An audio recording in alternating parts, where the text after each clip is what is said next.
Hey loves, I am back with another live. If you are new to my channel, my name is Mariah Sincere, and I am a self-love coach who specializes in helping people to radically transform their lives through one-on-one personal coaching. If you are interested in that, email me. My email is in the description box. And with that said, guys, we have a very interesting subject to talk about. A lot of people are leaving the United States, and I wouldn't necessarily say that people are leaving the United States in droves. I would say people are talking about it more than anything. A lot of people who are saying they want to leave the United States. The majority never will. And when they do leave the United States, I think after a while, or if they're doing it, I guess the way you're supposed to be doing it, their minds will change about a lot of things. And I feel like I'm the perfect person to talk about this because for those of y'all who were new, I left the United States in June of 2024. If you're just now coming in, please hit the like button and y'all participate in the chat.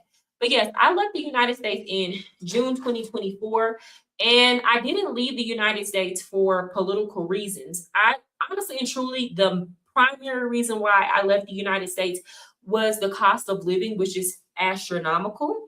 And at the time, I was a teacher. So I was a teacher and I was making good money. I've always been a hustler, I've always had multiple things going, but it felt like every time I stepped outside, I was spending hundreds of dollars just to maintain because I've never been the type to like do a whole lot of partying and drinking, but just kind of like trying to keep myself up and in good spirits, keep my hair done, nails done, the bills paid, gas in the car, pay for my daughter's daycare, pay the car insurance, simple stuff, and then go out with my friends or family a couple times a month to like a restaurant.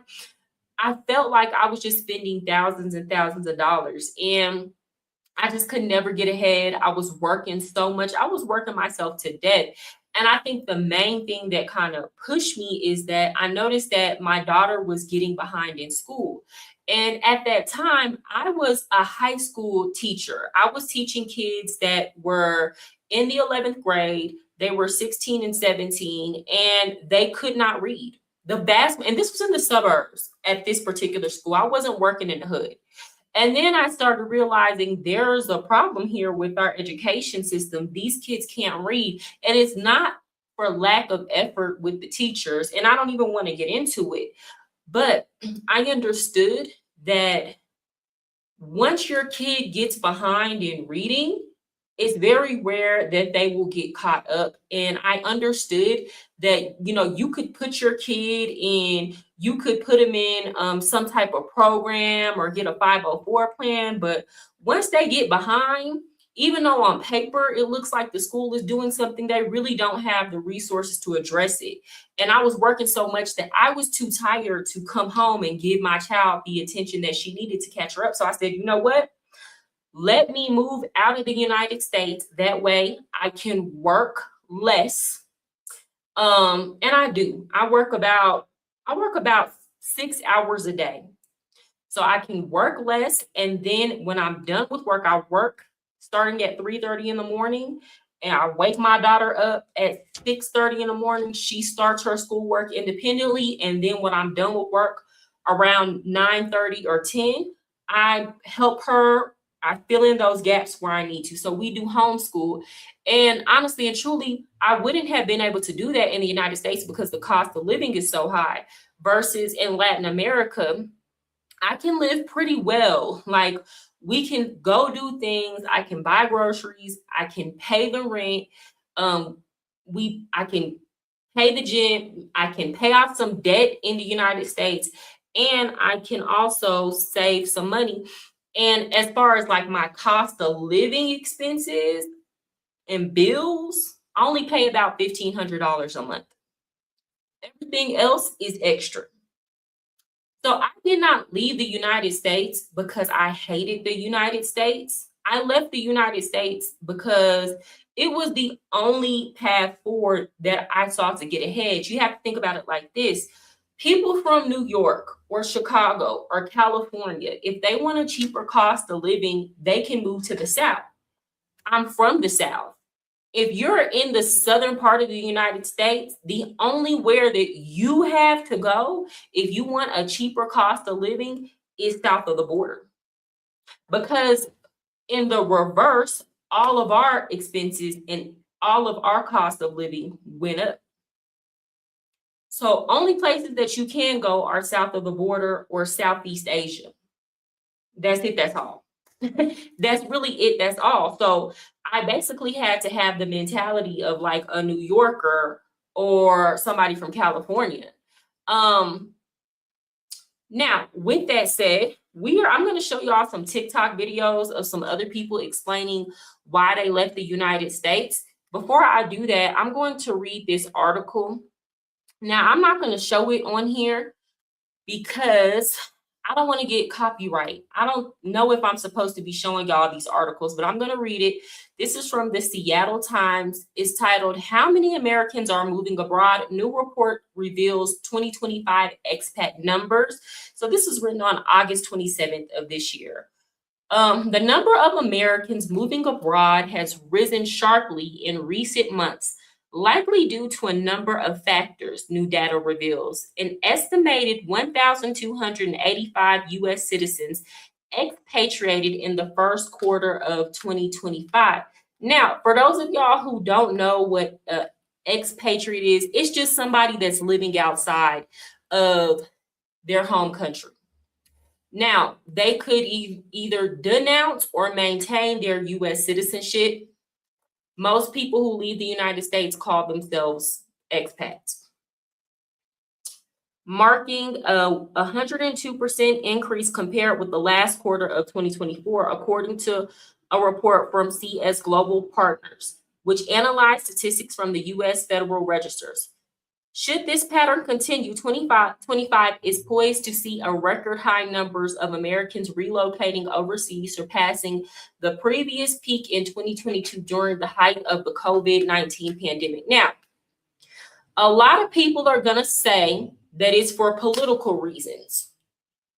I'm here to tell you that if the United States was affordable and somebody that whoever didn't like was in office, people would not be leaving the United States. This is due to the affordability crisis because people are not leaving and moving to countries that are more expensive, that they like better. Every time people leave, people are leaving and going to countries that have a cheaper cost of living than the United States or have a generous social welfare program, period. Or they're going somewhere where they can get cheaper healthcare. Maybe they're an older age and they're getting sick. So they're going somewhere where they can access medical services at a fraction of the cost. So regardless of the political reasons, because let me tell you, all the problems that we have in the United States, like the major problems, when we're talking about gun violence, when we're talking about issues of safety, majority of the time when you leave the United States, safety concerns get worse. Political parties don't become non-existent when you leave the United States. For example, I see plenty of people saying, I'm leaving the United States right now because it's become a fascist dictatorship and the right is I'm hearing that from a lot of liberals who are leaving because their candidate lost. But when you go to other countries, you will learn that they have a side of them that can oftentimes be far more conservative than the United States. The only difference is there's not as big of a political divide because, like, for example, it's not normal in Colombia for people to cut their friends and family off because you have a sister that's far right and you're far left. Because those people need each other more to survive. They're way more family oriented and close knit. So like in that regard, that's not a normal thing, but it doesn't mean that you're not going to meet quite a few conservatives when you go to another country. Like these countries have histories just like ours. They bounce back and forth between conservative leadership and liberal leadership, just like ours. So it's like if you're leaving the United States because you want to escape. Hey, what's up, D Mally? It's good to see you. I said I gotta come on here and come on live. How you been? So, like, if you're leaving the United States because your side lost and you want to escape that political party, well, the only way that you're going to be able to fully do that is if you don't turn on the news in your new country and you don't make friends with the locals. And a lot of expats do that. A lot of expats go live in these enclaves of Americans in foreign countries, and all of their friends are Americans. And the only time they interact with people from that country is if they're the maid, the nanny, or if they're at the store or somewhere in public. So in their mind, where they're moving to is far more liberal.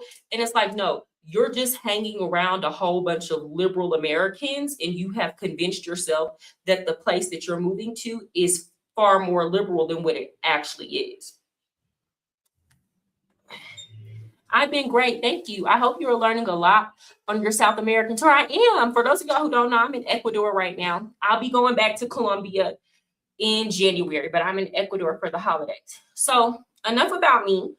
I'm going to pull up some TikTok videos and I'm going to react. It's going to be about 4. I'm not going to be on here too long. Give me a second.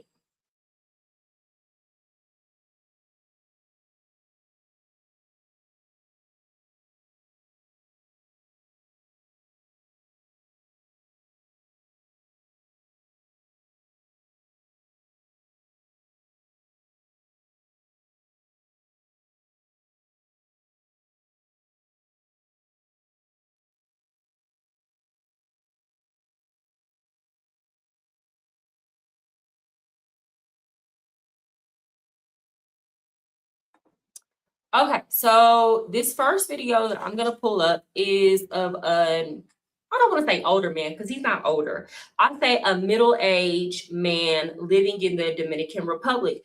That is a very popular destination for single men, as well as Medellin, Colombia, and Thailand.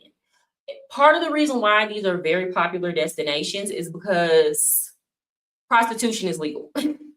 So, for example, Ecuador is right next door to Colombia, but I noticed I don't see as many. Like when I came through the immigration line here in Ecuador, I got through in like 15 minutes. The men that I did see, majority of them were coming for business purposes. I was ear hustling, or they were with their wife or their girlfriend, but there wasn't that many American single people traveling here to Ecuador. And part of the reason why is because in Ecuador, prostitution is illegal. Also, it's a far more conservative. Like I have to watch how I dress. Like in Medellin, when I'm in Colombia, I can have the girls out. Okay, I can wear crop tops, and girls wear that here too. But you'll notice they're far more conservative in how they put it together. I don't see many girls walking around with shorts and things like that here. So in Medellin, the women are a lot more sexy, I'll be honest. And prostitution is legal. So a lot of the times you'll see single males flock to these countries where the women are just more easily accessible. I mean, and I don't blame them. If you're single, go mingle. But yeah, let's get it started.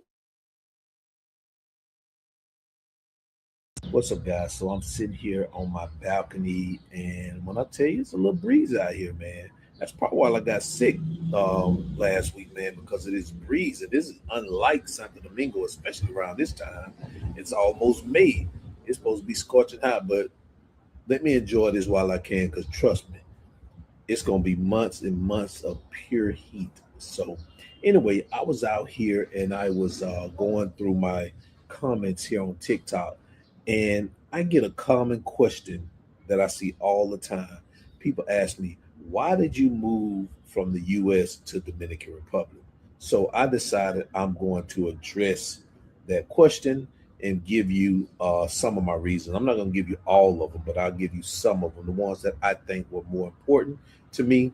But the others, I'm not going to say they're less important, but I'm just not going to say I'm here on TikTok because people nowadays are easily offended, and I don't have time to be going back and forth with anybody on TikTok about what I believe, and nobody's going to change my mind about it. So I'm going to talk about the ones that I feel comfortable sharing here on TikTok, and I'm sure that those who are looking to move back to Dominican Republic or move to Dominican Republic or move abroad probably share some. I don't mean to cut him off, but this is something that I want to address, especially for some of my liberal viewers, if I even still have any of those, who say they want to leave the United States because of all the isms, right? The racism, the fascism, the phobias, the transphobias, the fat phobias, and all of that. I want you to understand that when you leave the United States, anywhere you go, any of those isms and phobias is going to be worse. And like in the United States, people will actually care more if they hurt your feelings, especially if they do it in public. If you go to another country and you get to, and somebody's like, for example, if you go to a country in Latin America and somebody calls you gorda, fat, and you get to tripping on that, people are going to look at you like you're crazy and you're the problem. If you go outside of the United States and somebody calls you negra, negro, and you have a problem with, and they will address you like that. They might know your name and still address you like that, and you say something about it, you're going to be the problem. Nobody's going to empathize with you. Nobody's going to lose their job because you got pissed off and called their boss. Matter of fact, if you work in a company in another country and you get to reacting that way, you're more likely to lose your job for just not being a cultural fit. So keep that in mind. If you're trying to escape getting your feelings hurt, you're in for a rude awakening. And let me be very clear. People are very friendly, nice, and sociable and will help you in other countries. They're far more interactive on a human level. But if you expect people to cater to your emotions, they're just not going to, it's not happening.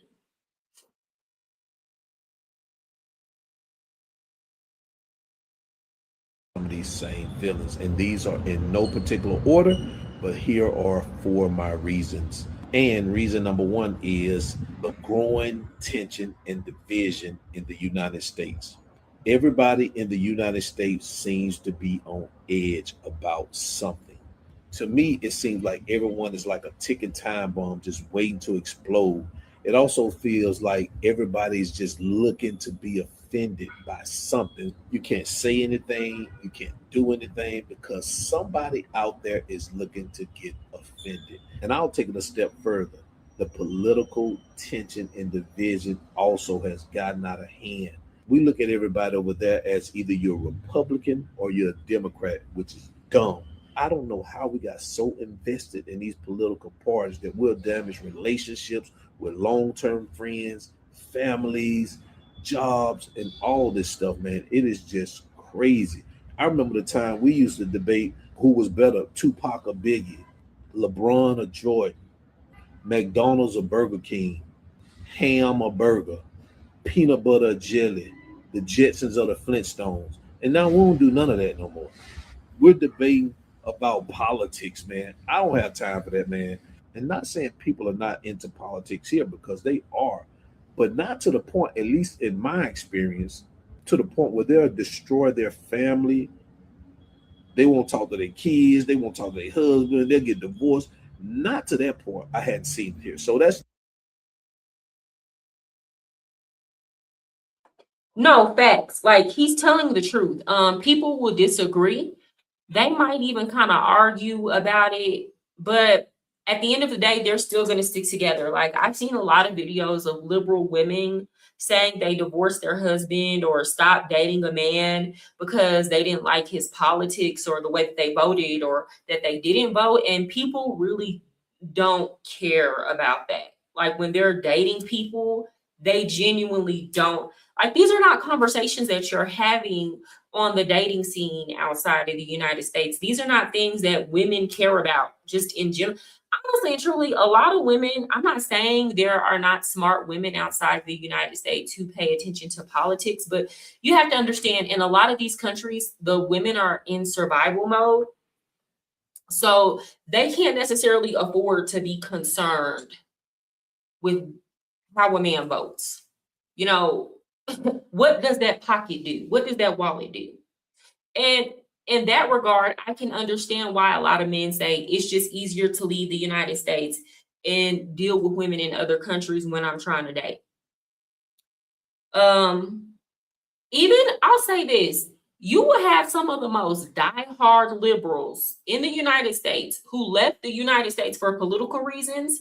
And after a while, when they are in the expat communities and they start meeting other Americans who are conservative like me, I'm not shy about a lot of my conservative views. I'm independent, but I lean very conservative. And like the same people who cut off their family member in the United States will be friends with me.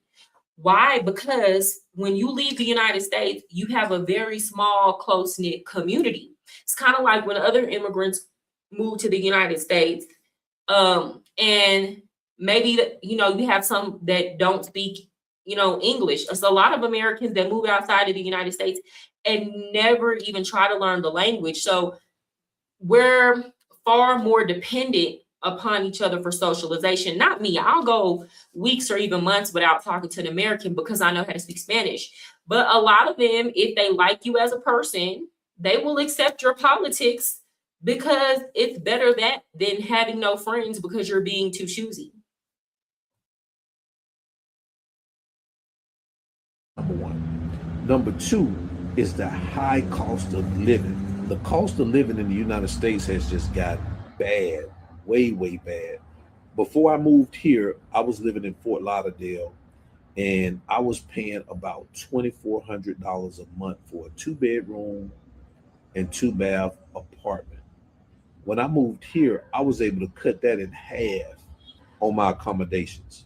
But here's the kicker, the $2,400 covers all my overhead just living here. So what I was paying in Fort Lauderdale, $2,400 just on rent, that covers everything here in Santo Domingo. And of course, it doesn't cover my entertainment, me going out to eat or going out to get a cigar, even going out for drinks, but it covers all my overhead. And that's still a little bit less than $2,400. It's really around $2,300 per month. And I wonder how he's living because for me, I can get a furnished apartment in a good area, Wi-Fi and electricity included, and pay under $1,100 a month. And that's like everything in the house, right? So I don't know how the expenses are in Santo Domingo, but you can live it for $2,400 in Colombia. You're like a month. You're living in like a really big house. You living good. You living large. Okay. So the cost of living, as you can see, was a factor. So let's move on to number three, the continuous rat race of the 9 to 5. Yes, now I understand not everybody can quit their job and move abroad and live in another country. And you know what? I didn't think I could either. But when I started focusing on it and putting a plan together and really dialing in on what I wanted, things started to happen for me where I was able to do it. So I had to get out of that system. I just could no longer stand that system. So now I work for myself. I was able to buy back a lot of my time to focus on some of the things that I like to do the most. And the last one is the senseless and random gun violence. Yes, the United States has gotten really dangerous over the last decade or so, where the violence just has gotten to a point where a lot of people they are desensitized to it now. It's like when there's a mass shooting, it's like, oh, that's another one, and then the next day is business as usual. Okay. I'm glad he brought that up because I think a lot of Americans see this through rose-colored glasses. I don't know if you're here and you remember me doing that live about how even though guns are illegal in Mexico, as a matter of fact, the only gun store that they have is run by the Mexican military. They have more gun violence and more gun death in the United States. In the same in Colombia, it's illegal to get a gun. It's illegal to walk around with a gun. You can't even walk around with like a pocket knife over here. And they have higher rates of violence and gun violence than the United States. And the civilian population is unarmed. And I have this conversation a lot, even with a lot of Latin Americans. They're under the impression, because in the United States, they have an agenda of trying to de-arm the population and they're trying to get gun control legislation passed. So our mess is being put on blast and the world is seeing it. And they're under the impression that our gun problem is worse than their gun problems, even though guns are illegal where they are. And that's absolutely not the case. Even in places like the UK, I talk to a lot of Europeans and I'm like, bro, y'all have so many crimes going on by knifings. And then a lot of y'all's crimes aren't being reported because they're connected to the migrant problem. And y'all are going to jail if y'all are speaking up about these. So I don't even want to get into the UK. So I think a lot of Americans think that we have a bigger problem than other parts of the world, and that's just not true. Again, I've had to argue with people like in Colombia who are like, yeah, y'all are having mass shootings. And it's like, bro, y'all had like 3 bombings in Cali, Colombia. Y'all just had a bombing last week in Medellin. Like, so they're having terrorist attacks and everything. One thing that I will say that I've noticed about Latin America, as far as the school mass unalivings, that doesn't happen. But it's not because it's not because of gun control laws. Let me tell you. Hold on, let me see something. I live right now, Tuxpax, Veracruz, Mexico, and Rincos, about for a nice house.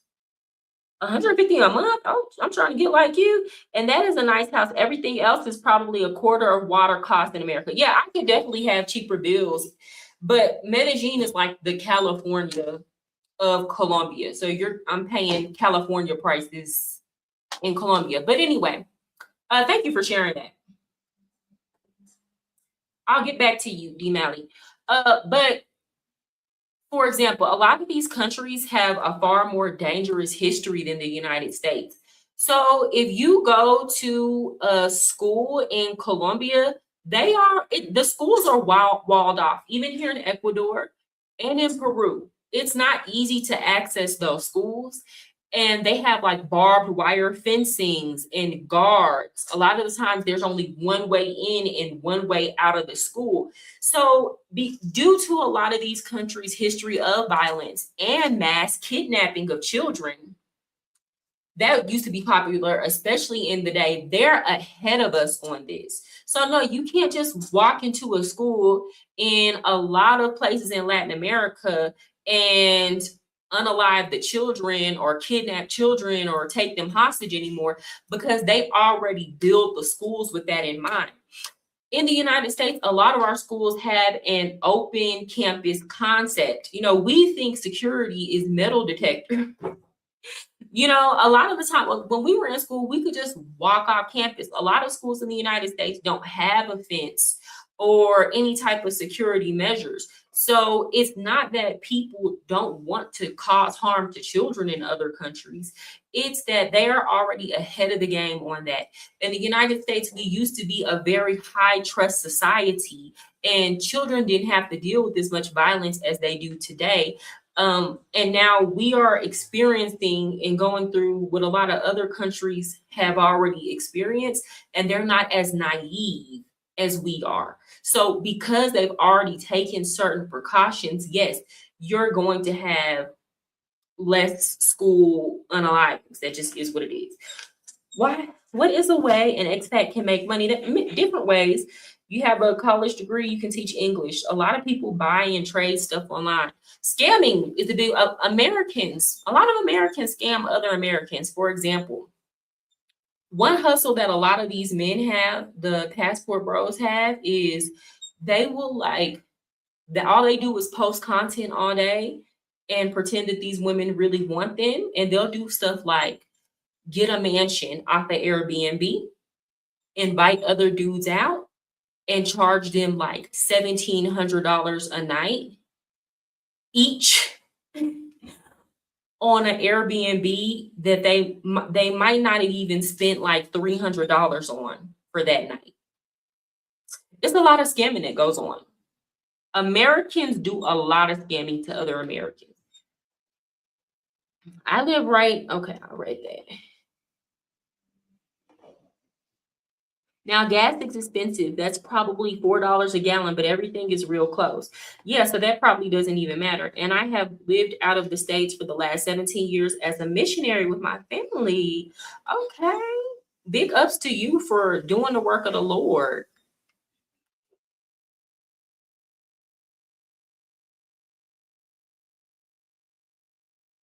You know, and I have a daughter. And the last thing I was going to do was put my daughter in a public school in the United States and have and have me as a parent worried about whether she gonna come home. No, that wasn't gonna happen. And even for myself, I didn't want to be at a grocery store or at a mall or something, and some fool comes in because he's mad. Poor little Johnny. I don't have time for that. And I know somebody's gonna say, but there's crime in DR. I know it is. Of course there's crime in DR. There's crime everywhere. I mean, I haven't heard of any mass shootings anywhere. I haven't heard anybody running up in a school or anything like that.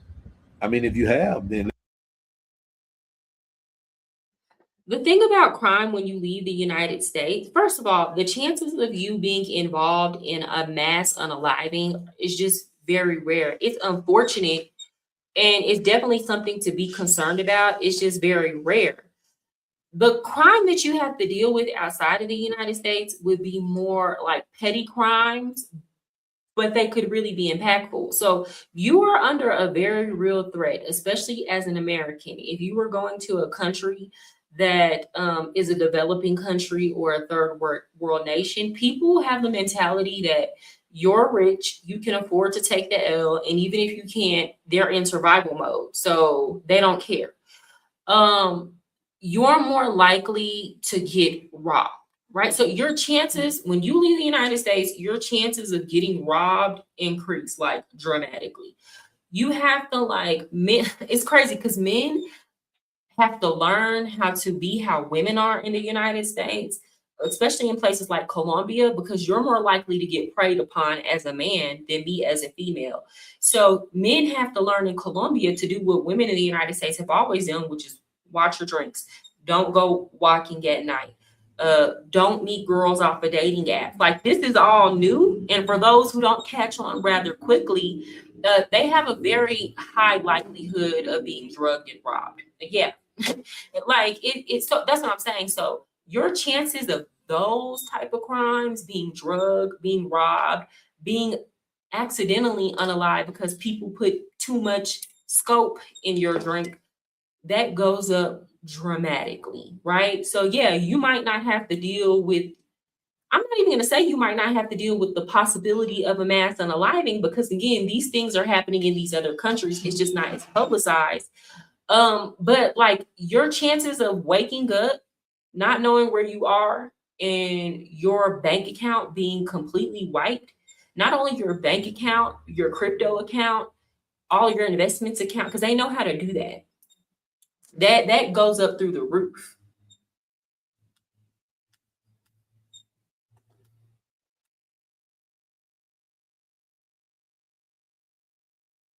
let me know. I haven't heard of that. You know, I don't feel threatened when I go to the grocery store that somebody's gonna come and shoot it up. I don't feel threatened if I'm inside a church, somebody's gonna shoot the church up.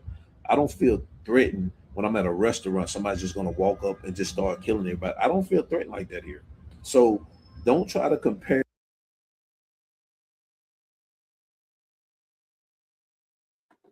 In these foreign countries, you might not have to worry about the threat of a mass unaliving. It's more of a situation where you might be in the wrong place at the wrong time. For example, I was in Colombia and I was walking down the street and I kept walking by this restaurant. It was a white restaurant. It was like a cute little cabana style restaurant. I was like, I want to go to this restaurant. And I said it, and a stranger on the street was like, oh, last week somebody came in here and unalived two family members over in an inheritance. I've seen multiple videos of some people like shooting into a restaurant, and it's not because they want to unalive everybody that's in the restaurant. No, they have a target in mind, but like these bullets don't have no names, or sometimes you just catch a stray. So it's like you're not exempt from a drive-by shooting, is what I'm saying. I've been watching you for a while. You're pretty straight up. Praise the Lord Jesus Christ for his spirit. Oh, thank you. That was so sweet of you. Yes. Thank you so much. The crime here to the crime in the United States, it's not comparable.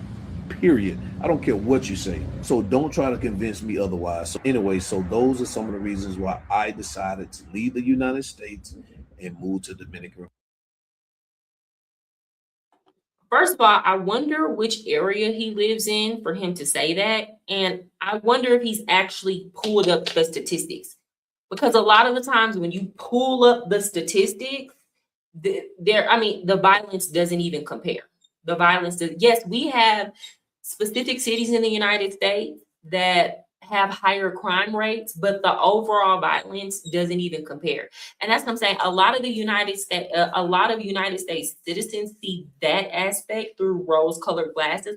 A lot of them are also delusional. Like I will literally see them say, "Oh, well, in Chicago or Philadelphia, the crime rate is high, and I feel safer here than." And I'm like, "Bruh, a lot of this has to do with the fact that you're green." Let's start there. You have a lot of people who never lived in the hood, don't know when to sense when they're in danger. They could be in literal danger and they don't even know it. They can't even sense it. They don't even feel it. Whereas, like somebody like me, I can automatically see who's watching me. Like I feel it when I'm in danger. I'm noticing certain things.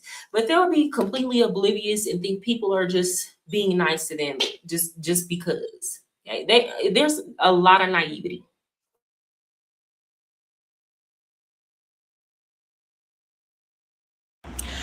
For those of you that don't know, my name is Flower. I spent 4.5 years in the world's largest female prison penitentiary, and this is me responding to why I have left the United States of America and I have no intentions of ever returning. So one of the first reasons GMOs, for those of you that don't know, GMOs are genetically modified organisms. There's a lot of things in this world that are genetically modified. However, when it comes to Monsanto, this is how we're seeing rising numbers in gastrointestinal cancers, heart disease, lung cancers, lymphomas, and a plethora of other diseases, right? GMOs, Monsanto specifically, is banned in 47 other countries. It's banned in 47 other countries, and we do not require labeling in the United States of America because our medical system is a for-profit system. That brings me to reason number 2. I watched my mother give her life to the United States government, and then I watched her almost die from cancer, from the food and the products that have been fed to her entire life. The Clorox that you're using in your home guarantee you is causing you cancer. The Tide, the bleach, the perm, the blue magic hair grease, anything on. Okay, as far as the industrial products that she's talking about, a lot of these products you can find in other countries too. The food part, though, that is very real and that's very important. A lot of Americans that I have met abroad have told me I lost like 30 pounds or 40 pounds within my first year living here. And a lot of that has to do with like if you move somewhere like Medellin, you don't have to have a car. So if you're coming somewhere like from the South where you had to have a car to get around, you spend a lot of your day sitting and you might spend a lot of your day sitting at work. Versus if you move somewhere where it's basically like New York, you go like, for example, in Colombia, I can go downstairs. The pharmacy's right up under me. Right across the street, there's a bodega. I can go to a fruteria or a fish market right around the corner. I can go get my hair supplies. Like everything is in walking distance. The gym is in walking distance. So I don't have to have a car. I rarely get into a taxi or Uber. And if I just need to go somewhere far, I can walk to the nearest public transportation system or take Uber, so just the amount of walking that you do helps you shed the pounds. But even then, it's not that people in other countries don't have bad food to eat, but a lot of chemicals are banned. And for example, in Colombia, if there's too much sugar in a product or too much sodium, there's a big warning label on the front. So you're always cognizant of the fact that this is an unhealthy product. Yeah, in the United States, when you're eating something that you're not supposed to, but I think a lot of times it's easy to just pretend or forget versus you can't forget when you go to certain countries.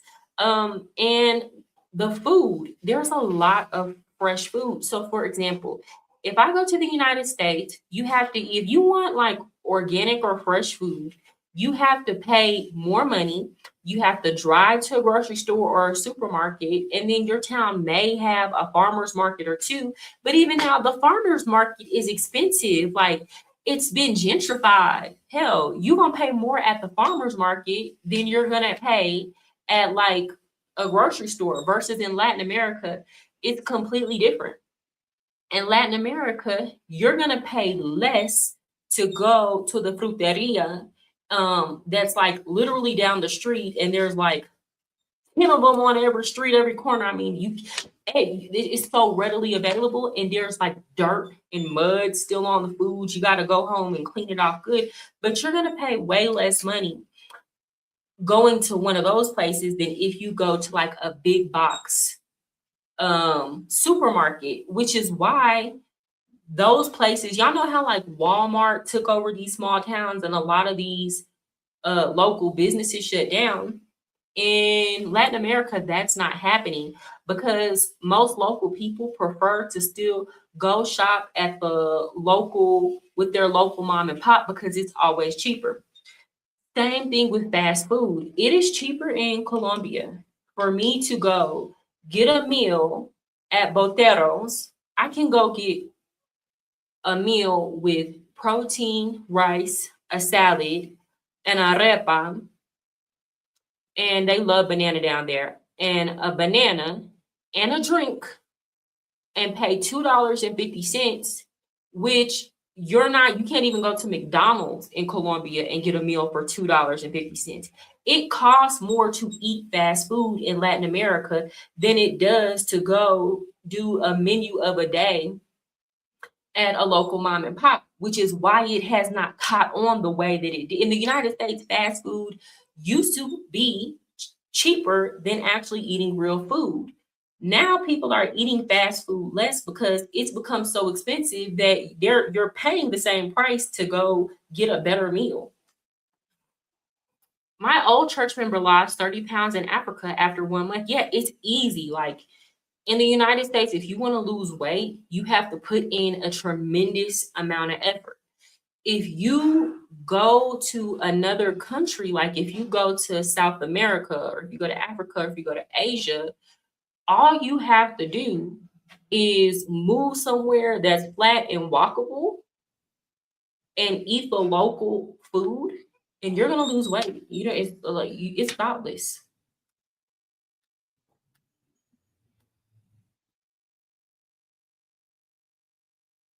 The back that says parfum, I was exhausted. I've been exhausted my entire life of the poisoning of my people, the poisoning of a society, the poisoning of a generation. That brings me to reason number 3. Milk does not give you strong bones. Drinking cow's milk, okay, leche de vaca, is not going to give you strong bones. In fact, it does the complete opposite. Drinking milk on a daily basis has been shown to cause osteoporosis. But what did we all grow up believing? drinking milk was going to make us big and strong when really they was out here poisoning us. I could literally. I'm gonna have to disagree with her on that.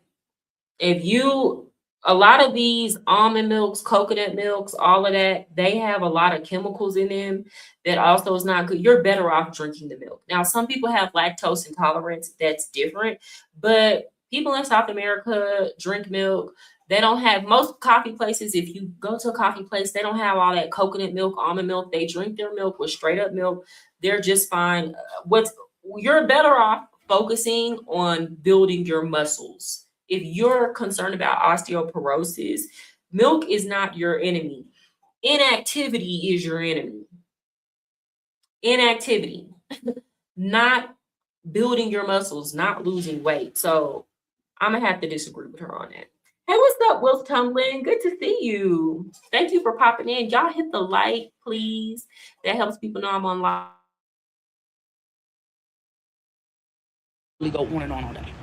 That brings me to the next reason. People in Flint, Michigan still don't have clean fucking water. The people that you think deserve to be rotting behind bars should have never been arrested in the first place, and the United States government treats them like fucking rats and roaches.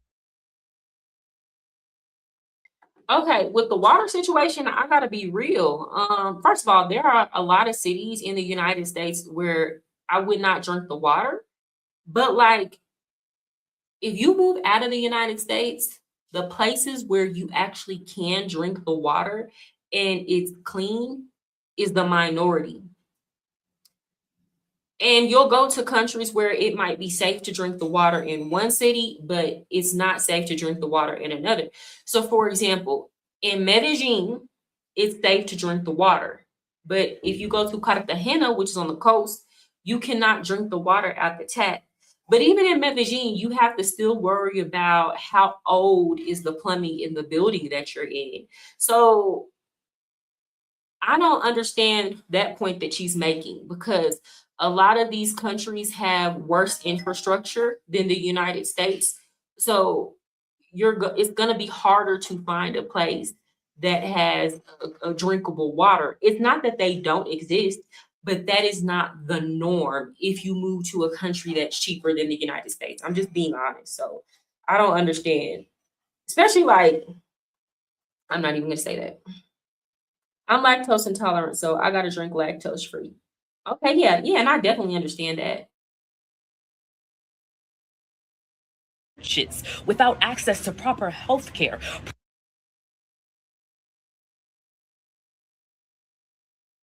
I also want to say this: the water in Lima, Peru is terrible, terrible. In Medellin, my skin, and even here now that I'm in Quito, my skin has cleared back up. Y'all, I was so ugly the 3 months that I was in Peru. My skin was terrible, was breaking out. Like when I go to Medellin, I'm gonna have to go get my skin laser resurfaced from the acne scarring that I got. So my skin would just be itchy. I started getting dandruff in my scalp. My hair started thinning out. In Lima, beautiful. I definitely recommend you go there. I would never go there again for more than 2 weeks because of the water, and you can't drink it. The locals will be like, don't drink that water out the tap.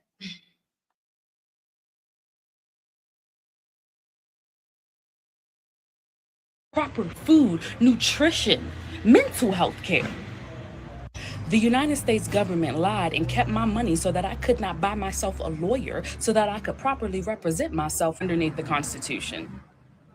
Was I able to do that? No. You know why? Because they took my money and said it was drug money.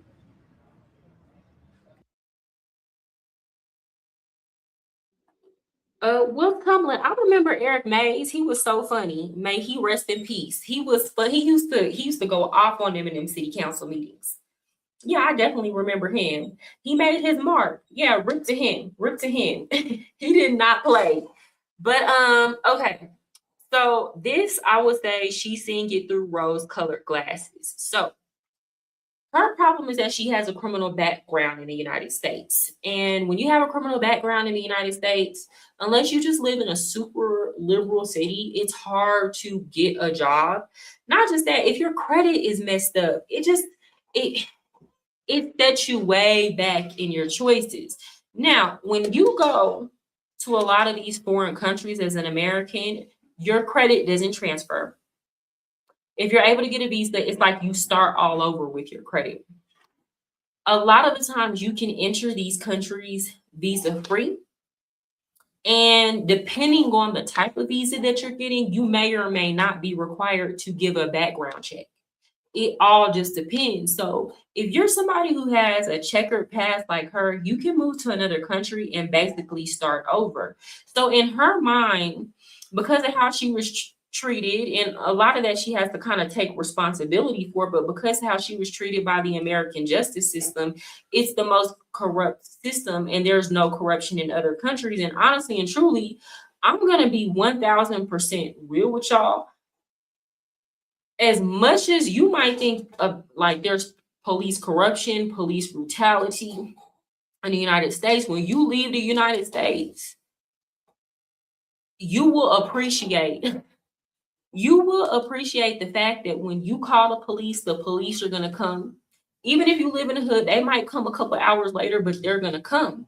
And then when they come, they're not going to try to bribe you for money. Most of the time, you're never going to experience that. If you go to certain countries, and I try to be careful about what I say, that is the norm for the police to stop you and try to extort you, especially when they find out that you're in America. In some cases, it might work in reverse. Like, for example, Austin Holloman was saying how in Brazil, they have a majority Black population. That's why I say, if you're a Black American, the United States is the least racist country that you can live in.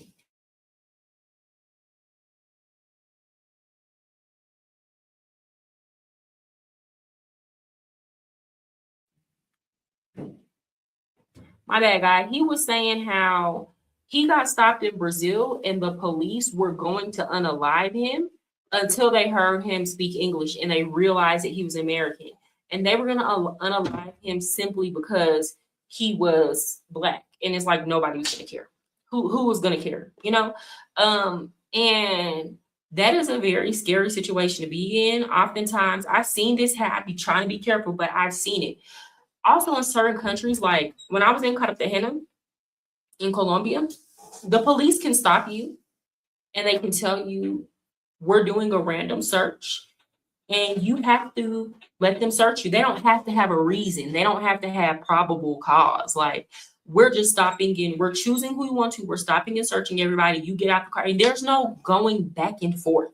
There's no arguing. There's no, you violated my rights. There's none of that there. You have to do what they say to do.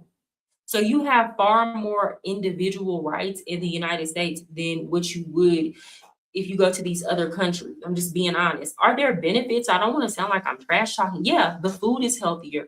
You'll have a lower cost of living. That takes a lot of stress off of you. The people are more friendly in a lot of these countries and family oriented, but a lot of these Americans are not telling the truth about how in the United States, there's far less corruption and systems work very efficiently there, a lot more efficiently than when you go to other places. That's why I keep my credit score above 750. Can you still keep a pew in your home and car? No, you can't. No, absolutely not. And if they find it, you're going to jail.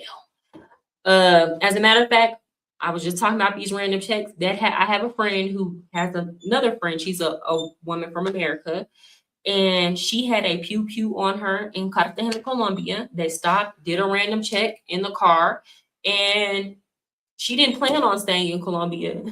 But now she's there. She has to stay and await her trial, and she's locked up in Colombia.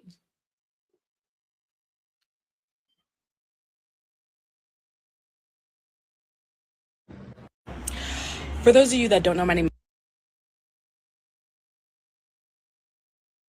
I'm 18 years old and I escaped America. And let's talk about it, because a lot of people say it's exaggeration that you can escape, but let me tell you why it's really not. First, let's talk about credit cards because that is one of the biggest traps in America. And it's honestly so sad to see like 90% of Americans are in debt and like they obviously cannot pick up and go to another country. I'm 18 years old and I literally have a credit limit of 25,000, which is honestly so crazy. And I don't mean crazy is a good thing. That is horrible. But that's literally what the US government wants is Americans to be in debt so they have like control over them. I have a few more things to talk about, but next is inflation and the prices of stuff. Literally 70 to 80% of average Americans just working like jobs, even making 100,000 a year, are going into debt each week. Just because so much prices are going up in America, rent is going up, literally bread, food, anything is going up except people's wages. Yes, it's like that in other countries, but 90% of other countries is not like that. Okay, next. I'm gonna have to disagree with him on that. And a lot of this, I feel like a lot of the misconceptions that Americans have when they move to other countries come from the fact that they don't speak the local language and they can't talk to people. So, for example, this kind of reminds me of how like people were moving to Texas from California and New York, and they were saying how like the prices is so much better versus like I remember when I first moved out of my apartment, like when I moved out on my own at 18 in 2011, I got a one bedroom apartment in a decent area. It wasn't the best area, but it wasn't the hood either. I had a big walk-in closet. I can't remember the square footage, but it was pretty spacious. And I was paying $500 a month. That same apartment now goes for $1,500 a month. The exact same apartment. And so, like, they might feel like they moved down south and the inflation wasn't as bad or the cost of living wasn't as bad, but like the rent in that area tripled within a matter of a 10-year span, you know. It's like I went to college and came home to a completely different city. So a lot of this has to do with the fact that they're either not paying attention or they're seeing this from a different perspective of like, oh, I'm just paying, it's just cheaper here. And they're not like in Medellin, the locals complain about inflation and how hard it is for them to survive and how the city is just getting more and more expensive every single year. And I've heard this in Medellin. I've heard this in Ecuador. I've heard this in Peru. Oh my gosh, the gap between rich and poor is traumatizing, honestly and truly. So it's like, yes, you can insulate yourself from that just from the fact that your dollar is going to go a longer way. But that doesn't mean after a while, for example, I remember people who had moved to California, like with it in the early 2010s. By the time I left, they had started, now they are starting to feel the rise in cost. Like it's finally catching up to them, right? If they stay somewhere, like if he stays where he's at long enough, he will begin to feel it and see it. So it's like that that what am I trying to say? That conversion from US dollar to the other currency, it gives you insulation and padding. But over time, yes, they're gonna feel it. Next topic is college and getting a degree in America. Right now, more Americans than ever before are literally just getting an online job and traveling with their families. I know people who are traveling with their families to Mexico, Thailand, Vietnam, all the Asian countries for less than $2,000 a month. Back to my next point, getting a degree in America literally puts straps on you to stay there for the rest of your life. And you might say, oh my gosh, that's the American dream. Yeah, that used to be the American dream, is to go to college, get a job, buy a house, but now that's like not even possible for my generation. Okay, holy shit, what the hell is that? I need to run. I don't agree with what he's saying because I think part of what he's saying is that if you get a degree in the United States and if you have student loan debt, then you can't leave the United States, which that's actually not true. As a matter of fact, it makes more sense for you to leave the United States, lower your cost of living, and put money towards be able to actually pay your student loans off than to like stay there. Also, if you have, there are a lot of companies, international companies that will not hire you unless you got a degree from somewhere like the United States. the UK or Canada. For example, I teach English, and the company that I work for will not hire you unless you're a native English speaker and you have a college degree from the United States, Canada, or I think the UK. So it's like having an American degree will open up opportunities for you abroad if you know where to look. Versus if you go get a degree in another country, you might not have the same opportunities. So you're not, and also if you're a doctor in the United States, you make way more money than a doctor in Latin America who might make $2,000 a month, and that's considered an awesome salary. So I don't agree with that. I feel like if you're gonna do something where you're going into like STEM or the medical field, you're much better off going to the United States and getting your degree. And a lot of people from foreign, that's why we have such a big market for that in the United States. So I don't agree with what he's saying there. I feel like if you want to go get a liberal arts degree and you just want to go experience college and you don't want to spend a whole lot of money, then go to Europe because it doesn't really matter anyway. But if you're going to do something in STEM or medical, you need to be in the United States. For example, when I was in the US right before I came to Colombia, I actually met two Colombian girls and they had already went to medical school in Colombia. They were already doctors. They came to the United States and they had to do another 5 years in school just to get American credentials. So you better off going to the United States. Guys, why is it just on the street? Literally next to shopping. It's just like over there. Okay, but let me preface one thing. It is possible to still buy a house, but definitely not in California where I lived. I bought a rental property in Ohio for about $110,000, which I only needed about $15,000 to put down, and then I had another person put 15. But the only way that was possible for me is I didn't have to pay rent from 16 years old to 18 when I had a job, which I'm extremely grateful for because I was able to get a job at 16 and just save all my money working 40 hours a week until I was 18 years old. I was actually talking to my sister about this because she went to school for about 8 years to be a physical therapist. And now that she's graduated and been a physical therapist for about 5 years or so, because she literally cannot move out of the country unless she wants to go to another country and do her degree all over again. So it's basically like you're stuck in America if you literally go to college and get into debt like they want you to. My advice to people...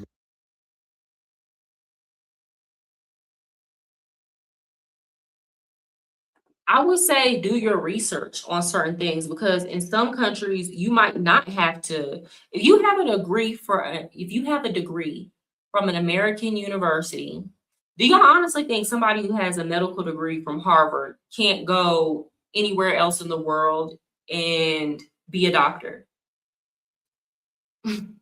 So I think it depends on the country, or let's say you might have to do a year or two of continuing education. Oh well.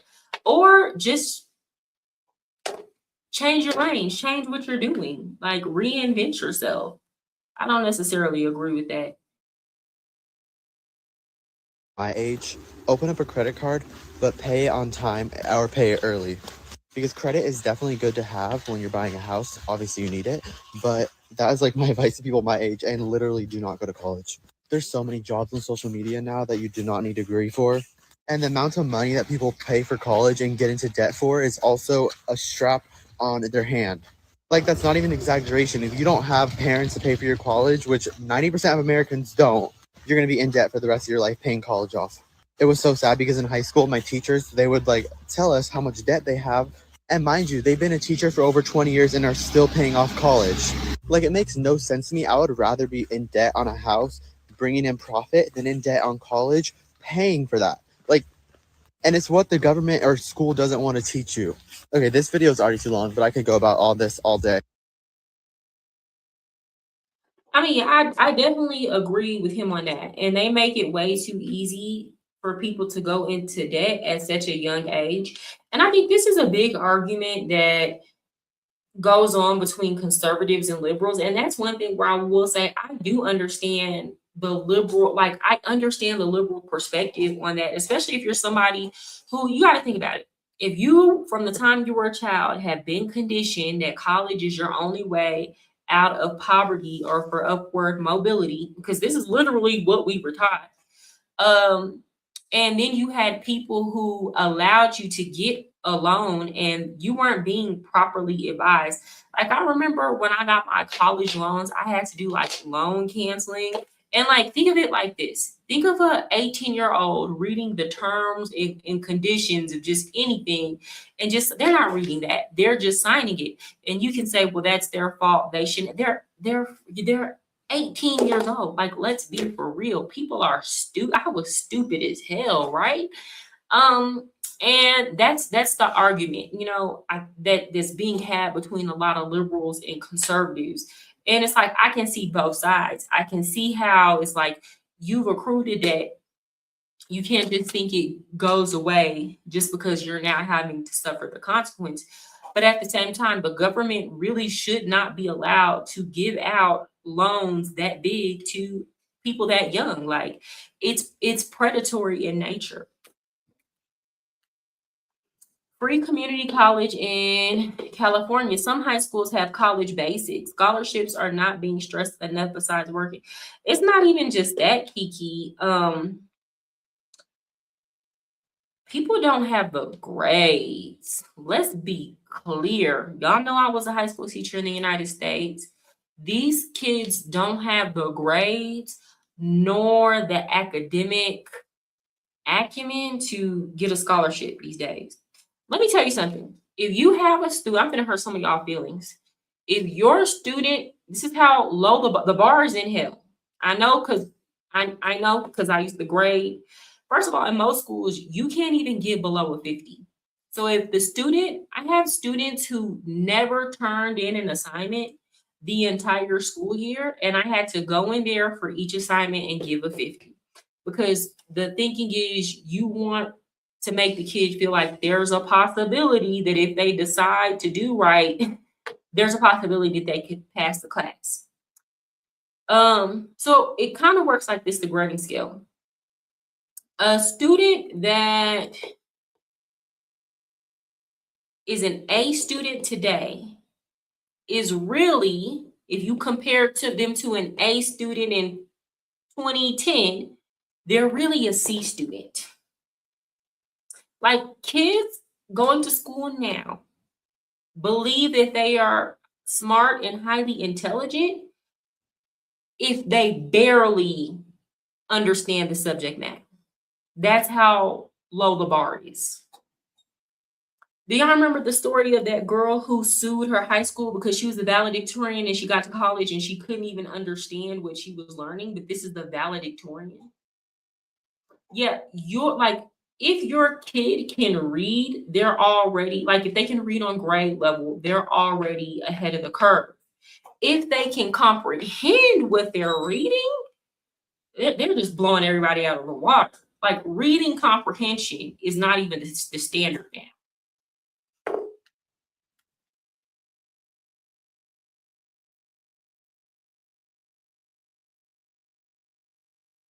These are 3 reasons why we left America. Number 1 is the peace. Number 1 is the peace of being in Thailand, fam. One thing about me, when I was in America, my nigga, like, I was straight walking through the hood, clutching on everything. Like, having to go to the store and really worrying about if this gonna be your last time walking because people are shooting or somebody's got killed there every week. Like, you straight on the gas, Me, you don't get none of that here. All you see is greenery, people, Sawadi cop, you feel me? It's just nothing but peace and love.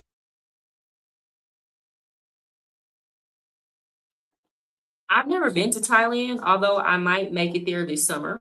So y'all stay tuned. But by all accounts, people has that, like, I don't hear about people getting, drugged and robbed in Thailand. So yeah, people are saying that it's peaceful. But I never, like, as an American, that's such a huge jump for me. Like, the reason why people ask, well, why did you choose Colombia? Because, like, majority of the population looks like me and I can speak Spanish. I could not see myself moving to Thailand or a place where I look so different from the local people. And then on top of that, I don't speak their language. I don't know. I feel like that's very brave. I couldn't do it. I couldn't do it. Like even I haven't even gone to Brazil, which is like right next door to Colombia, because I don't know any Portuguese.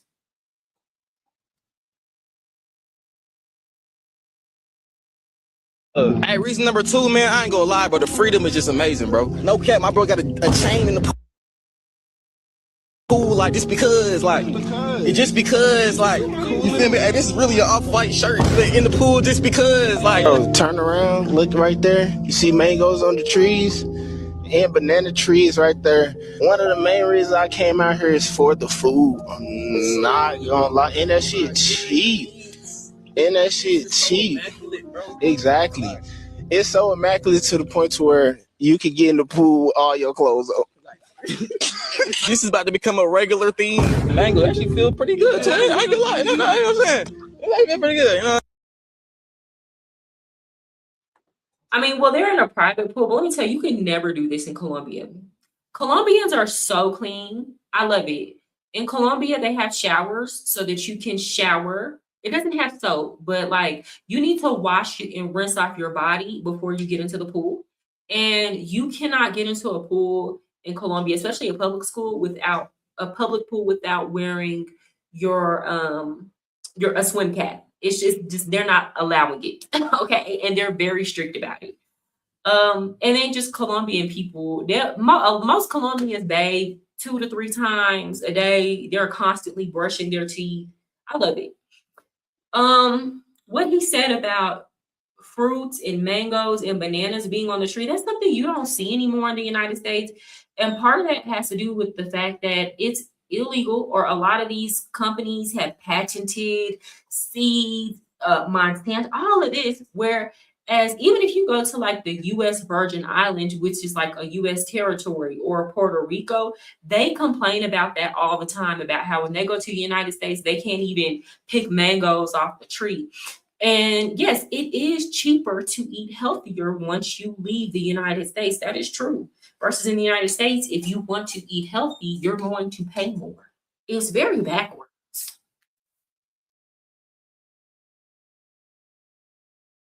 I ain't gonna lie to him, close this out, bro. Let him know how to get out here, though. Nigga, a fucking airplane. These are 3 reasons why. To put this in perspective, I went to Super Maxi here in Ecuador, which is like their version of Walmart, like your neighborhood Walmart. And I spent $127 for food one week. And then I was like, I'm not gonna go to Super Maxi. I'm just gonna go to the fruteria, the carniceria, and Tutti, which is like their discount store, and get this better, because you can actually find better quality fruits and vegetables. The meat is fresher. And I paid $36. It's cheaper to just go to a mom and pop. I left America. Number 1. I am German and I've just left the United States for Europe. I've been quiet for a while and maybe you've wondered why. And it's because things have changed a lot. I'm no longer speaking to you from my kitchen in the United States. I'm on the Queen Mary 2, the last living descendant of the Titanic, somewhere in the middle of the North Atlantic Ocean, between the life I've lived and the life I'm sailing toward. Many of you might have believed that I'm already in Europe. I've actually lived in the United States for the last 7 years. In fact, I haven't lived in Germany for most of my adult life. Everything I've created, written, and shared was born there. A few days ago, I packed up my life, grabbed my dog, drove down to New York City, and boarded this ship. Now I'm crossing home. And home is a word that feels both foreign and familiar to me. It's where I began, but not where I've been. I built a full life in America. Friendships, work, and a rhythm that really felt like its own kind of belonging. Leaving meant taking apart something that felt whole, knowing that even if it's right, it will still hurt. And so the last few weeks and months leading up to this voyage were some of the hardest of my life. And even though I continue teaching until the end of the semester, this time online through the screen, I haven't really had time to grieve any of it yet. Because leaving a place always means leaving a version of yourself. Out here, time moves differently. We're traveling at the pace of waves, steady, endless, and let me tell you, as somebody who taught at a brick and mortar school in the United States, and it sounds like that's what she did, just toward the end, it was online. You gonna feel like anywhere you going is better. When you don't have to step into that classroom anymore, unless you're moving somewhere to go be a teacher in a brick and mortar, which why the hell would you do that? Teaching is just such a stressful job. Like, I don't even want to talk about it. I'm still traumatized. But ma'am, I think you're in for a rude awakening. When is the last time you went back to Germany, ma'am? Because y'all been invaded and taken over, and you gonna learn, especially depending on what part of Germany that you're in, that you can't go outside as a woman and walk after Ken anymore. I'm gonna take Latin America any day over Germany with that problem that y'all got over there that y'all had imported. I'm gonna keep it cute in this live because then y'all gonna say that I'm discriminating.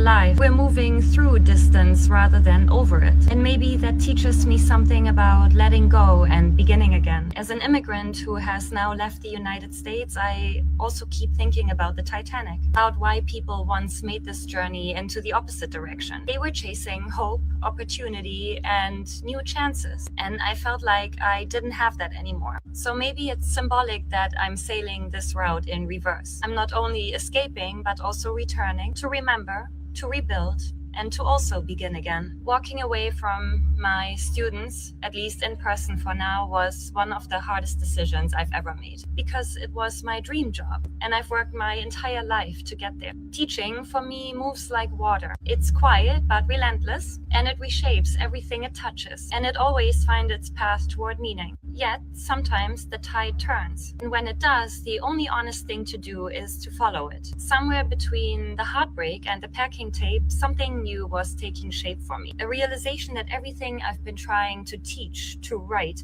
and to live, really all of it, boils down to one question: how democracy survived the human mind. This realization became State of Mind, which I will launch in the next few weeks. State of Mind is my attempt to strengthen democratic resilience with an eye toward understanding our psychology. I'm going to tell you more about it if you'd like, but in short, it will bring together psychology and civic life, research and reflection, and in many ways, it's the anchor I've been building toward all along. And much of it did happen. I'm always amazed when Europeans talk about democracy, especially like if they're comparing their countries to the United States, because again, for example, in places like England and in Germany too, you cannot say what you want to say online. In England, if you tweet something that they consider a phobia or an ism, they will be knocking at your door and you're going to jail. Y'all know who Tommy Robinson is? He has been speaking up against mass immigration for years and staging protests. And every time he tweets something that they do not like on Twitter, they knock on his door. That man been to jail so many times. So I'm always so confused. Like, I was listening to this German woman last week. Whose channel was she on? I forgot. And she was like, I don't like being here anymore. She was talking so much trash about America and calling us Nazis and fascists. And I'm like, ma'am, you literally come from a country where they exterminated millions of Jewish people. It, like,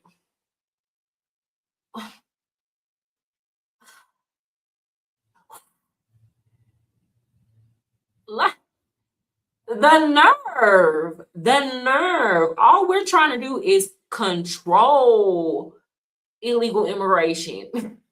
Y'all, like, literally, like, your country literally participated in ethnic cleansing, and you have the nerve. Are you crazy? Hey, AP, what's up? How are you? Long time no see. I ain't been on here in a minute though. I'm just now like getting back into. I've been enjoying life, y'all. Like, honestly, I haven't even been wanting to be on the internet, but I said I'm not gonna do this. I'm not gonna like just put down everything I done built, but I've just been wanting to be out living.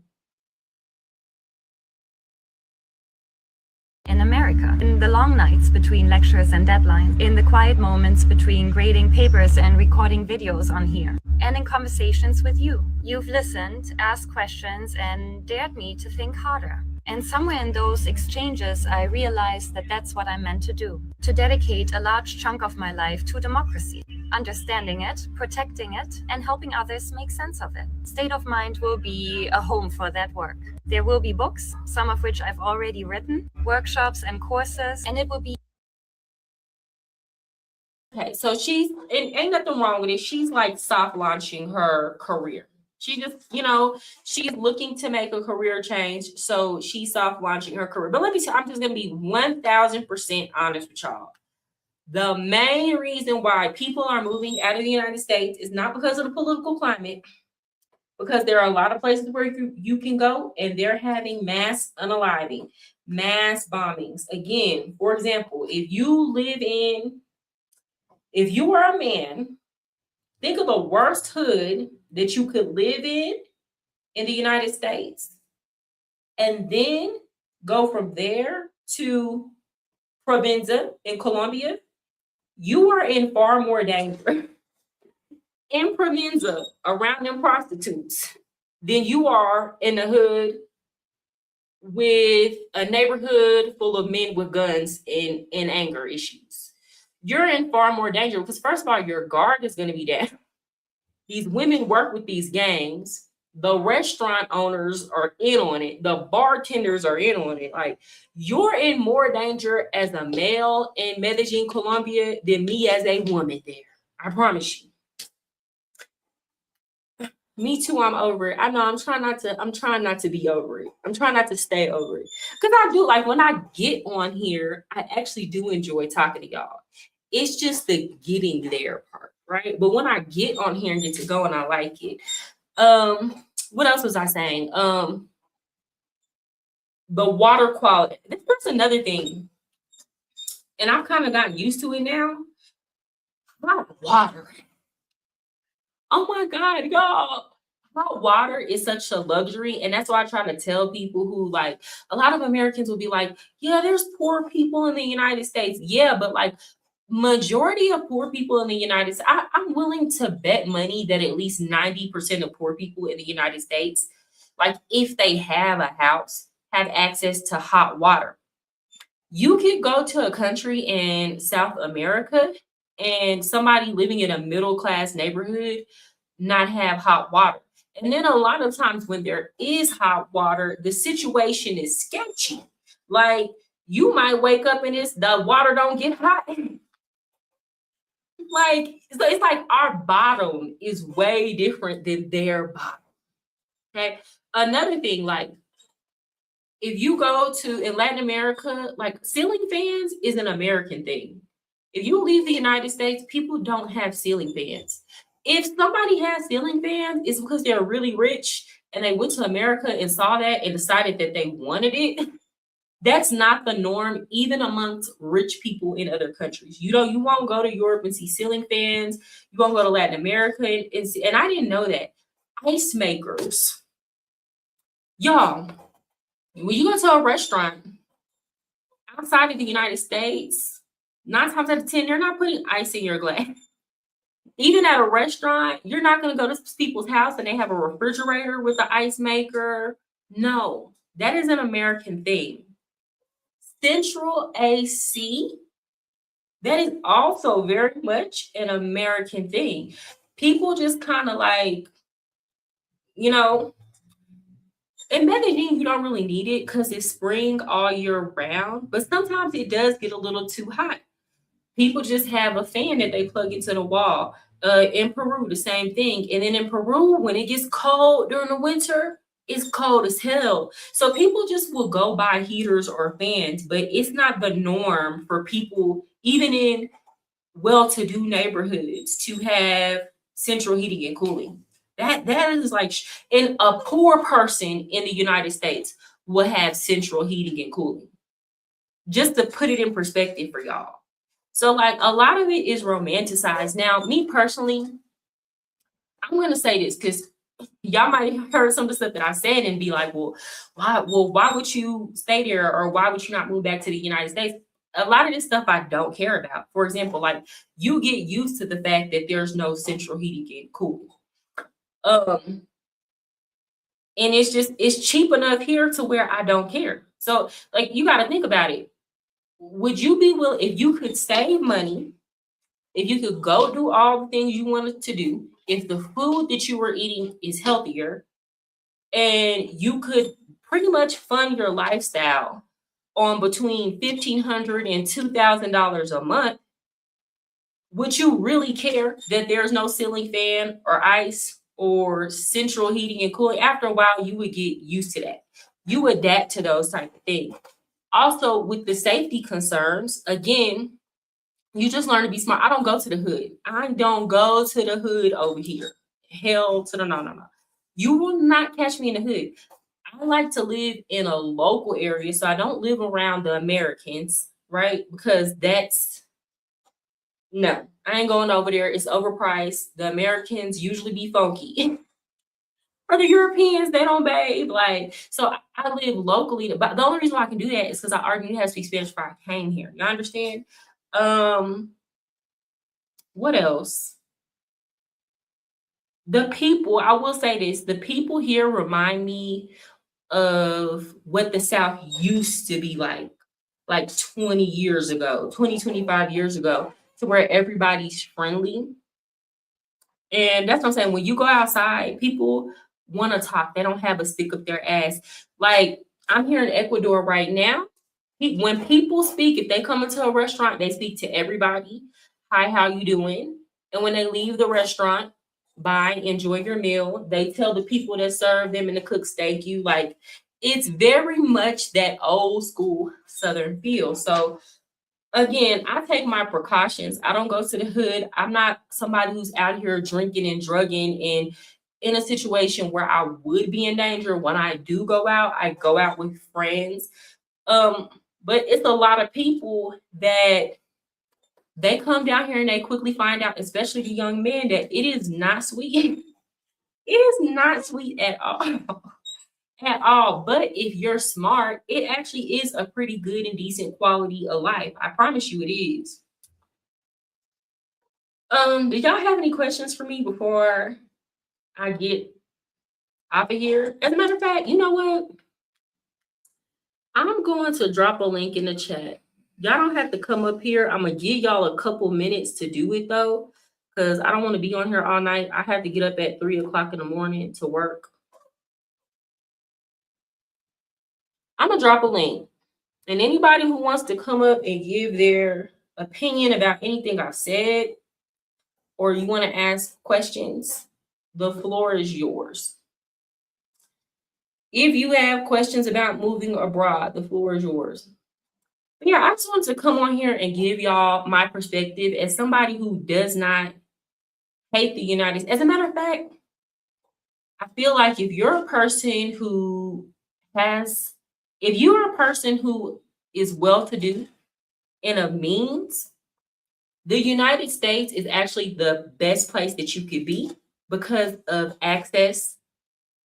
It has the least amount of corruption.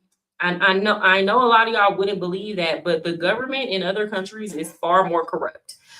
The police brutality and violation of rights is far worse in most other countries, and there's no recourse. You just pretty much have to learn to stay out of their way because nobody's going to do anything about it. But if you're a person of means and money is of no object, I feel like the United States is the best country that you could be in because it's going to be the safest. It's going to be the most efficient. It's going to be the least amount of corruption. And honestly, you can insulate yourself from a lot of the problems in the United States with money. For example, the whole situation with healthy food. In the United States, if you have money, it doesn't matter that the healthy food, they don't even care. You're not going to feel that. If you're a millionaire in the United States, who cares that you have to pay $1 or $2 more for your organic avocados? So they don't even feel that kind of stuff. But if you're a person who wants to get ahead in life, or you're a middle class person, if you're a single person who's not married and doesn't intend to be married, if you're already kind of starting off lower middle class or in poverty, it's going to be very difficult for you to get ahead in the United States. And that's just the reality of the matter. And it's not because the United States is a bad country. The cost of living is just so high. But all of these other problems like corruption, high crime rate, what do they say? Racism, all that kind of stuff is actually going to get worse when you leave the United States. If you don't know how to adapt, I'll say that. Or if you're coming into the situation looking at it through rose-colored glasses. For example, I know plenty of Black people who are like, I left the United States because I wanted to get away from racism. And then you come to Latin America and you see that when you go, like, for example, if you go to Medellin, you don't see too many Black people that are the owner of the company, the CEO. You'll see, you know where you see Black people in Medellin? You see Black people working in the back of the kitchen. You see Black people stocking shelves on the grocery stores. And that's if somebody's willing to give them a job. You see Black people in Comuna 13 where they don't have running water. That's where you see Black people. And then Colombians will say, there's no racism here. And I'm like, it's very clear who's at the bottom here. It's very, very clear. And that's part of the reason why a lot of, like, y'all know how y'all make fun of Dominicans and be like, I know Black. That's a lot of the reason why. It's not that they don't know that they're not African. When you go to Latin America, they don't put people in the same categories if you have a Black parent or if you have a Black grandmother, because the way that they were colonized, they do look at race as more of a hierarchical system. There's no such thing as like the one drop rule. So if your mom is Black and your dad is white, you are not white, but you are not Black. You are something different. You know what I'm saying? Like, and they really see it as that. And that actually does determine a lot of your outcomes in life. That, like, it's a survival thing. How do you go to Broadway plays, concerts, and music festivals? Girl, I don't. Ain't no Broadway out here. I'm going to Bad Bunny's concert in Medellin in January. So they have a lot of shows, concerts, entertainment, a lot of artists come. Who was just out here? Kendrick Lamar was supposed to do a show in Bogota, but he canceled it. I forgot why. He was there, and like the day of, he was like, I'm not performing. I guess he was saying something technical with the equipment. 50 Cent was just out here. Shoot, low key, I ain't trying to spill no name, but if you go to Cartagena, a lot of these Black artists be there. Like, rap artists be there buying, and I done met some. I ain't finna name drop. I try to tell people how good we have it in America. Yeah, I mean, that's true. Like, if you're a Black person, an African American person, the best place you can be is the United States. I wouldn't even go to Africa. Hell no. Like, I will rather, because here's the thing, I will rather deal with the racism in Latin America than go to Africa and deal with, that's a whole nother level of scamming that you're going to have to deal with. They will try to scam you in Latin America, but like the stories that Black people tell, they think, oh, I'm going to go to Africa and they're going to see me as their long lost brother from slavery. When it's like, no, it doesn't work like that. They already see you as less than them just for the fact that you're a descendant of a slave. Let's start there. Y'all have to understand, their ancestors sold you into slavery. Okay, it wasn't like, oh my gosh, y'all were stolen from us. No, you were seen as a throwaway in society that probably came from a tribe that was of a lower class or an enemy tribe, and you were sold into slavery. Let's start there. That's how this is not my opinion. This is how they feel. People already have a negative perception of African Americans. It's so crazy because you will see the same person who is wearing a chain and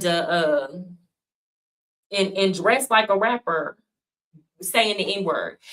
It's so crazy. Y'all know I've been talking about the situation going on with the Somalian fraud in Minnesota. And Somalia, if you've been around Somalians and Ethiopians and East Africans, you know that they regularly refer to African Americans as the N-word with the hard ER. And I'm like, why are y'all black people African Americans going so hard when they don't even like y'all like that? You're seen as less than them. I remember one time when I was in college, I went with my homegirls to a club. And if y'all don't know about the parking lots in Dallas, all the Ethiopians own the parking lots. So we pull up to the parking lot, and there was a dude that was working the booth. He's an Ethiopian dude, chain, baggy clothes, dressed like everybody I was in the car with, dark skin. I was trying to get free parking. So I told him I was Ethiopian, and I gave him an Ethiopian name. I told him my name was Liu, but I was like, I can't speak Amharic because I'm like a half-breed, right? I told him my mom is Ethiopian and my dad is Black. So he only gave me half off on the parking. And I said, why did you only give me half off and not free? Which the nerve of me. And he said, because you came with niggers. That's exactly what he said. I swear that's exactly what he said. I've been around so many East African. When they say it, it's not like, they say it kind of like us just to be cool. But when they are referring to African Americans, it's with the hard ER.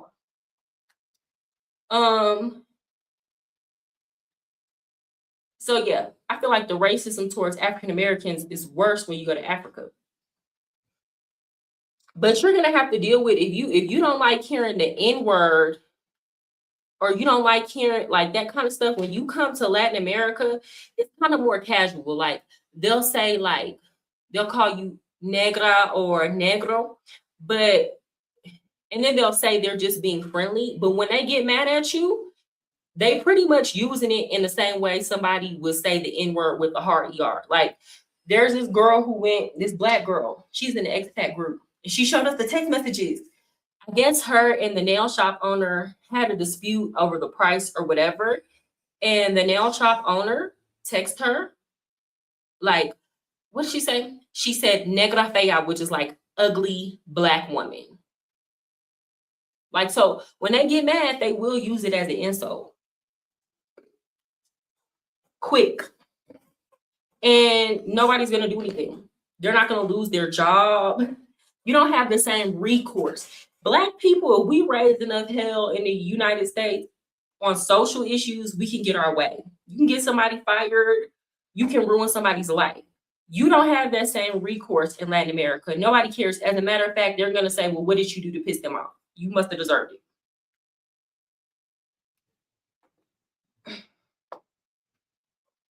I've seen way more Black doctors, lawyers, and business owners in the United States than I've seen down here in Latin America.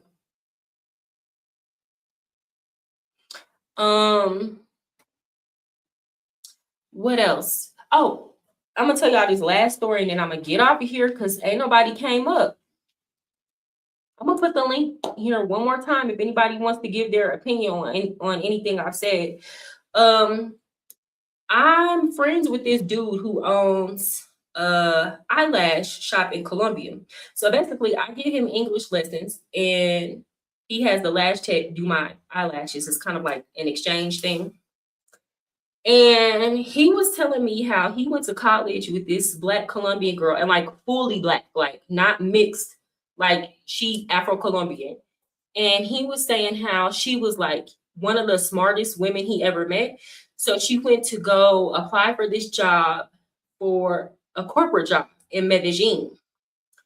And the company told her straight up to her face, We think you're brilliant. You can do wonderful things with our company, but the only position that we can offer you is in Cali, because we know that the rich people in Medellin are not going to take too kindly of you. And Medellin is more like the upper class people are white. If they went to the United States, you would think it was a Mexican. But to them, they're white. In South America, they get to be white. And in Cali, it's more mixed, more biracial people, more Afro-Colombians. So she took the job, but she had to move to Cali in order to work with the company. And they will say these things to your face in Latin America. There's no mincing words. Okay, guys, ain't nobody coming up, so I'm gonna get off here. I need to bathe. I gotta get up early, but it's been nice talking to y'all. Y'all make sure that y'all hit the like button on the way out, and I will see y'all tomorrow night around the same time.